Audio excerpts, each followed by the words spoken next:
এলাম সেই স্পেশাল বিরিয়ানির রেসিপি নিয়ে। বলেছিলাম যে পুকুবুড়ির বার্থডের সময় যে বিরিয়ানিটা আমি বানিয়েছিলাম ঠিক সেই রকম প্রসেসেই কিন্তু চলে এসেছে আজকে বিরিয়ানির রেসিপি, আর তার সাথে থাকবে চিকেন কষা। আমি দুটো রেসিপি নিয়ে এসেছি, তাহলে চলো দেরি না করে ঝটপট দেখে নাও। প্রথমে আমি বলে দিই যে মাংসগুলোকে খুব ভালো করে ধুয়ে পরিষ্কার করে আমি কাট করে নিয়েছি। এই 3 পিস মাংস নিয়েছি আমি বিরিয়ানি করার জন্য। আর দেখতে পাচ্ছ পিসগুলো বেশ বড় বড় নিয়েছি। বিরিয়ানিতে না এরকম একটু বড় বড় মাংস পিস থাকলে কিন্তু ভালো হয়, চাইলে পিসগুলো একটু ছোটো ছোটো করে নিতে পারো। তারপরে এই পাশে হচ্ছে চিকেন কষা করব তার সাথে। তো এই পিসগুলো খুব একটা বেশি আমি ছোটো ছোটো করিনি, আর খুব বেশি একটা বড়ও করিনি, একটা মাঝামাঝি মাপ করেছি। এবার খুব সুন্দর করে ম্যারিনেট করে নিতে হবে। তো প্রথমে আমি বিরিয়ানি করব যে চিকেনটা, সেটা আগে ভালো করে ম্যারিনেট করে নেব। প্রথমে আমি দিয়ে দেব এখানে টক দই। আমি এখানে 4 টেবিল স্পুন টক দই দিয়ে দিয়েছি। যেহেতু মাংসের পিসগুলো একটু বড় বড় আছে, তো সেই জন্যই আমি পরিমাণ মতন হিসেব মতন আমি এখানে 4 টেবিল স্পুন দিয়ে দিয়েছি টক দই। তারপর দিয়ে দিচ্ছি 1 টেবিল স্পুন এখানে রসুন বাটা, আর 1 টেবিল স্পুন দিয়ে দিচ্ছি এখানে আদা বাটা। তারপরে দিচ্ছি পরিমাণ মতো লবণ। তারপরে দিয়ে দিচ্ছি 1 টেবিল চামচ গোলমরিচের গুঁড়ো, অল্প একটুখানি হলুদ গুঁড়ো, এটা না দিতেও পারো।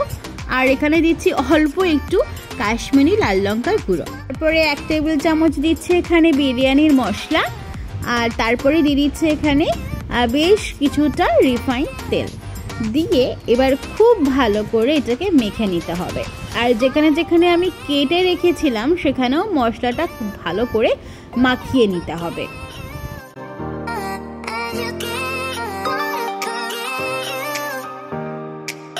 মাখানো হয়ে গেছে, এটা এখন রেস্টে থাক। যতক্ষণ রেস্টে থাকবে ততক্ষণ ভালো।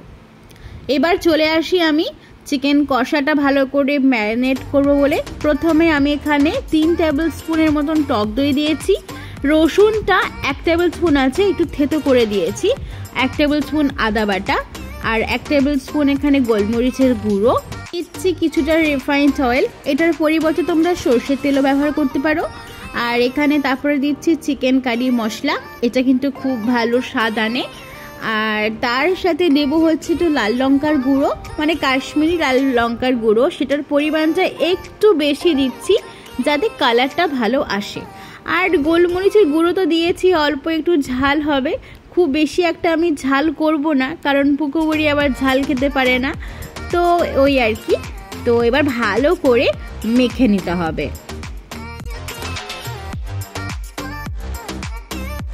দাঁড়াও দাঁড়াও, আমি তো হলুদ গুঁড়োটা দিতেই ভুলে গেছি। কি অবস্থা দেখো, মাখাতে মাখাতে মনে পড়ছে যে আমি হলুদ গুঁড়োটা দিতেই ভুলে গেছি। তারপরে কিছুটা পরিমাণ হলুদ গুঁড়ো দিয়ে আবারও খুব ভালো করে মেখে নিতে হবে। ব্যাস ব্যাস, মাখানো একদম কমপ্লিট হয়ে গেছে। এটা তাহলে কয়েক ঘন্টার জন্য রেস্টে থাক। অন্যদিকে আমি এখানে প্রায় 5টা থেকে 6টার মিডিয়াম সাইজের পেঁয়াজ ভালো করে কুচি করে নিয়েছি। কিছুটা পেঁয়াজ আমি বেরেস্তা করব, আর কিছুটা পেঁয়াজ আমি বিরিয়ানিতে যে চিকেনটা আমি কষবো তখন আমি ব্যবহার করব। আর এমনি যে চিকেন কষা করব তাতে কিন্তু আমি পেঁয়াজ বাটাটাই ইউজ করব। এখানে 2টো মিডিয়াম সাইজের পেঁয়াজ আর একটা ছোট্ট টমেটো ভালো করে পেস্ট করে নিয়েছি। আর অন্যদিকে কিছুটা আলু আমি প্রেসার কুকারে স্টিম দিয়ে নিচ্ছি, তাহলে খুব ইজি হবে ব্যাপারটা। তোমরাও কিন্তু চাইলে প্রেসার কুকারে স্টিম দিয়ে নিতে পারো। আর চালটা আমি আধা ঘন্টা আগে ভিজিয়ে রেখেছিলাম, দেখতেই পাচ্ছ কতটা ফুলে গেছে। আরও কিছুক্ষণ রাখবো, তারপরে আমি ভাতটা করে নেব। চলো চলো, মাংসটা তো অনেকক্ষণ ম্যারিনেশনে ছিল, প্রায় ঘন্টা খানেকের মতো। এবার রান্নাটা করে ফেলি। প্রথমে চিকেন কষা করব, তাই সরষের তেল গরম করে গোটা এলাচ আর তেজপাতা আর গোটা জিরে ফোড়ন দিয়ে ভালো করে পেঁয়াজ আর টমেটো বাটা দিয়ে ভালো করে কষিয়ে নেব। বেশি কিছু দেওয়ার প্রয়োজন নেই, আর জাস্ট একটু ভালো করে কষিয়ে নিতে হবে, যেহেতু মাংসতেই সমস্ত কিছু দেওয়া আছে, তাই জন্য আর কিছুই করতে হবে না। জাস্ট একটু ভালো করে ভাজা ভাজা করে নেব, যাতে কাঁচা গন্ধটা চলে যায়। যখনই কাঁচা গন্ধটা চলে যাবে তখন আমি মাংসগুলোকে দিয়ে দেব।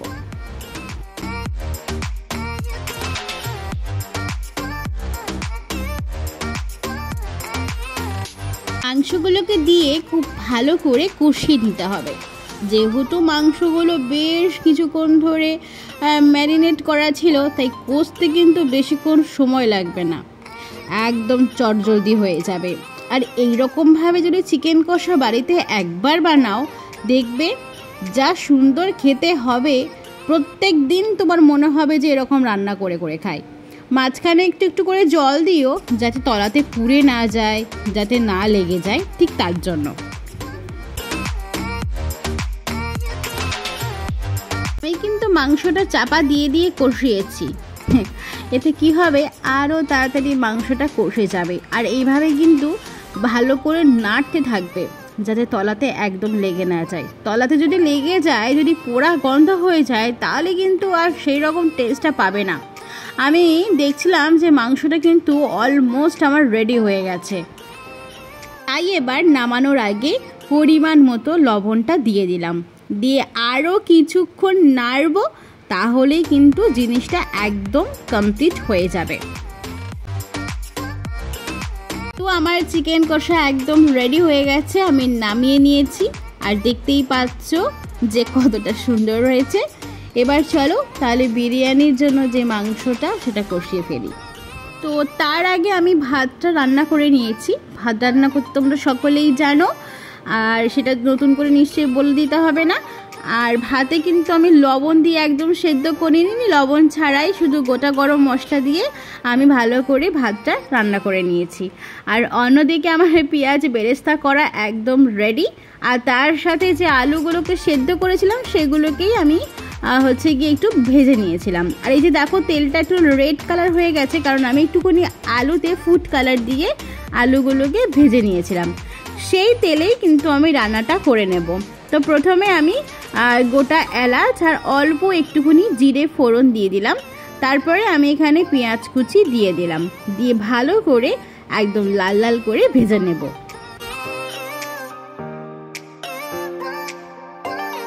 ভালো করে আমি ভেজে নিয়েছি, দেখতেই পাচ্ছ একদম ভালো করে ভাজা হয়ে গেছে। এখন আমি চিকেনগুলো দিয়ে দেব।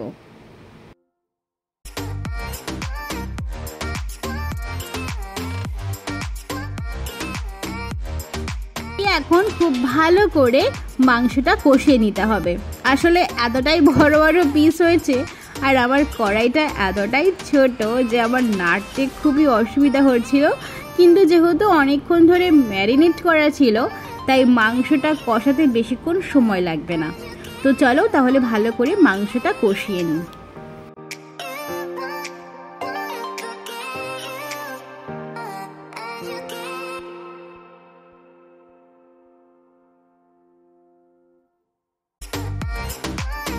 খুব সুন্দর করে মাংসটা কষিয়ে নিয়েছি, দেখতেই পাচ্ছ। তো এখন আমি চিকেনগুলোকে তুলে নেবো একটা একটা করে।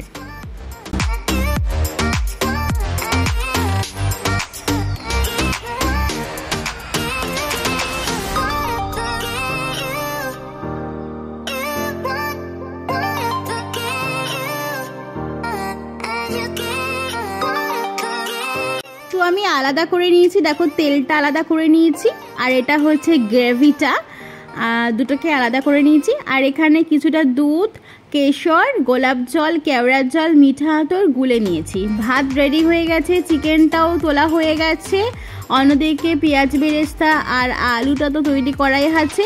তো চলো তাহলে এবার লেয়ারিং স্টার্ট করি। আমি এখানে একটা স্টিলের ডেচকি নিয়েছি, আর সেটাকে খুব ভালো করে আমি একটুখানি ঘি ব্রাশ করে নিয়েছি। আমার কাছে ঘিটা খুব কম আছে, তাই আমি ঘিটা খুব একটা বেশি ব্যবহার করব না আজকের রেসিপিতে। তো তোমরা চাইলে কিন্তু ঘিটা খুব ভালোভাবে ইউজ করতে পারো। তো প্রথমে আমি একটা লেয়ারিং ভাত দিয়ে দিলাম, তারপর ওই যে চিকেন থেকে যে তেলটা তুলে রেখেছিলাম সেই তেলটা অল্প একটু দিয়ে দিচ্ছি, আর অল্প পরিমাণে একটু দেবো হচ্ছে গিয়ে চিনি। তোমরা চাইলে এটা চিনিটা না দিতেও পারো, কিন্তু আমি একটু টেস্টটা ব্যালেন্স করার জন্য দিচ্ছি। অল্প একটু নুন দিয়ে দিলাম, আর যেহেতু মাংসগুলোতে নুন দেওয়া আছে, আর অল্প একটুখানি আমি গ্রেভিটা দিয়ে দিচ্ছি।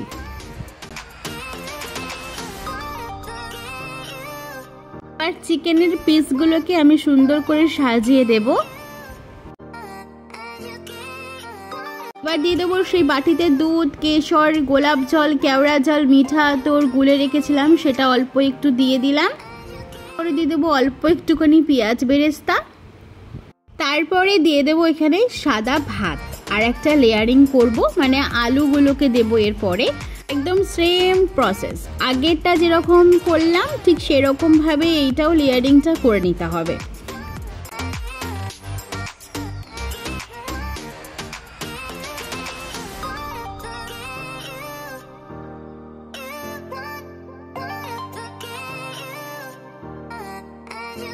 এবার আমি দিচ্ছি অল্প একটুখানি বিরিয়ানির মশলা। আগের লেয়ারে আমি বিরিয়ানির মশলা এই কারণেই দিইনি, কারণ আমি যে গ্রেভিটা দিয়েছিলাম সেই গ্রেভিতে অলরেডি চিকেনের একটা মানে বিরিয়ানি যে মশলা সেটা দেওয়া ছিল, তাই জন্য আমি সেই সময়তে আর তোমার মশলাটা ব্যবহার করিনি। এখনই সবার লাস্টে ব্যবহার করলাম, আর লাস্টে যে দুধটা ছিল দিয়ে দিলাম। পরে লাস্ট আমি আরেকটা লেয়ারিং ভাত দিয়ে দেব, পেঁয়াজ বেরেস্তা আর যে দুধটা ছিল সেটাও দিয়ে দেব।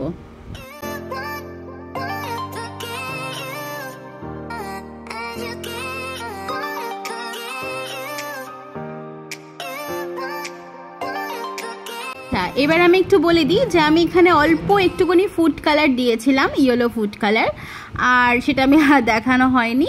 আর ওপর দিয়ে আমি একটুখানি হচ্ছে বাটার দিয়ে দিলাম। তোমরা বাটার না দিয়ে কিন্তু পুরোপুরি ঘি দিতে পারো, তো আমার কাছে ঘিটা একটু শর্ট ছিল, তো সেজন্যই আমি ঘি আর বাটার দুটোকে মিশিয়ে দিয়ে দিলাম।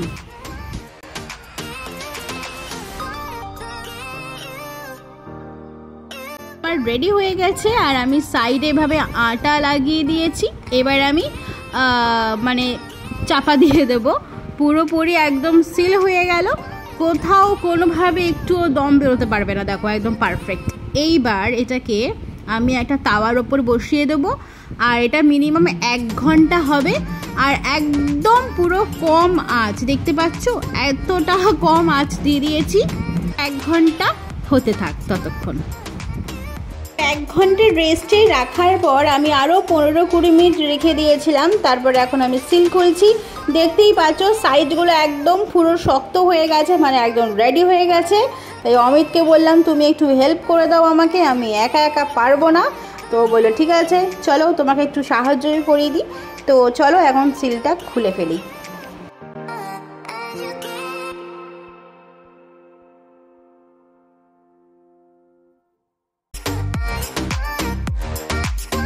সিল খুলতেই এত সুন্দর গন্ধ বেরিয়েছিল যে তোমাদেরকে কি বলবো, মানে পুরো মাথা আমার পাগল করে দিল। তো চটপট করে অমিত বলল খুব খিদে পেয়ে গেছে, তাড়াতাড়ি খেতে দাও। তো এখন আমি চিকেনটা মানে একটু ভালো করে ওপর থেকে নিচ থেকে ওপর করে নিয়ে এখন আমি সার্ভ করে দিচ্ছি।